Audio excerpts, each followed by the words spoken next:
Today's dairy farmers are facing more and more struggle each day. What has changed, and how can a small farmer keep up with the growing cost of running their farm? Small family farms are the backbone of a community, a nation, and a society as a whole. A landscape of family farms is settled, balanced, stable, and generally sustainable.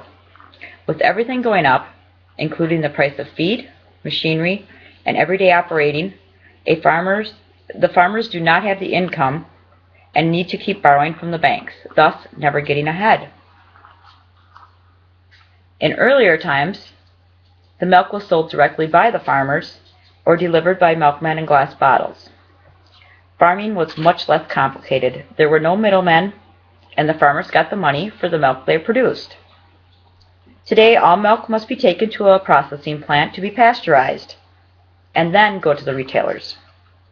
This system has created a monopoly on the milk prices, set by the federal order. The federal order price has continued to decrease over the years that a farmer receives for their milk.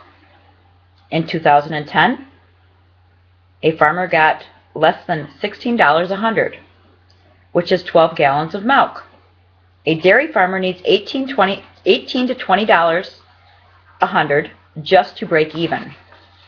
Today's farmers are getting paid about $11 a hundred. And while milk prices keep going down for the farmers, the prices to buy in the store keep raising to almost $4 a gallon. What this means is someone is getting the extra money from the milk sales.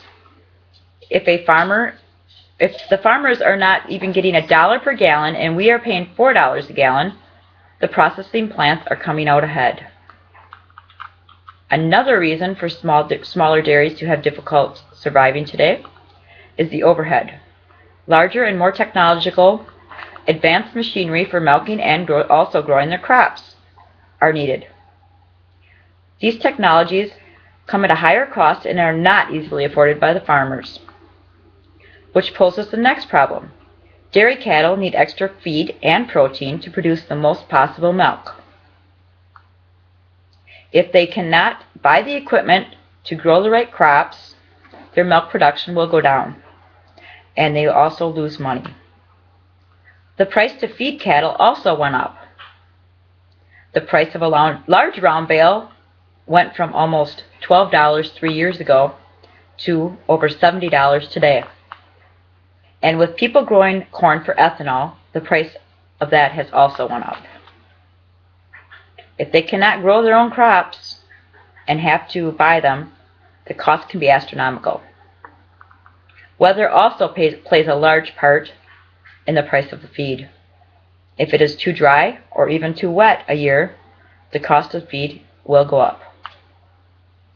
Even if you own your own fields, without the right weather conditions, you still might have to buy feed. Veterinarian care is also a big cost for the farmers. In fact, many small farmers cannot afford to call a veterinarian for their cattle, so the animals go to market, where another farmer buys the infected cattle, and soon their barn is infested with whatever the newly purchased cow has. This can destroy a small farm and shut down an entire business. Small farmers are also short-handed. Families that used to have 6 to 8 children are now having only a few children because of the cost. And the children they do have don't want to stay on the family farm knowing the time and money that is involved and want a better life, so they go off to college. Farmers cannot make a living on just the money coming in from the farms anymore. Many of them need to find outside jobs to pay the household bills and even some farm bills. This creates another problem. Having a farm is a full-time job, and the farmers need to milk their cows and do their field work. And many employers will not work around the farmers' schedules, so it is very difficult to find employment. The government has programs to help farmers, but not all of them help all the farmers. Some of these programs seem to help the larger farmers, but not so much the smaller farmers. For years, the United States government has preached how important that family farming is to agriculture business. The Food and Agricultural Act of 1977 stated clearly, Congress believes firmly in the maintenance of the family farm.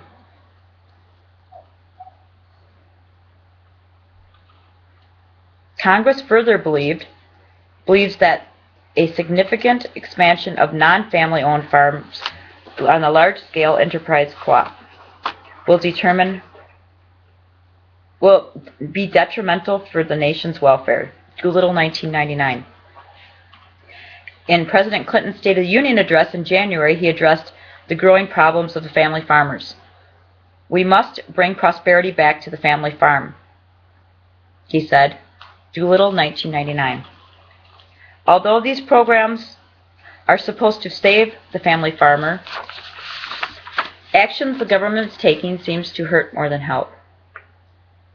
Conservation programs give family farmers money for not planting crops in their fields. These programs help soil conservation, water quality, and air quality, and the general welfare of the environment. But if you do not have the land to set aside and need what you grow to feed your animals or for an income, this will not work for you. In conclusion, it seems that the small family farmer is in a get big or get out situation. It is hard to compete with the larger farms. They cannot compete money-wise to get the equipment, land, and feed they need to maintain a successful farm.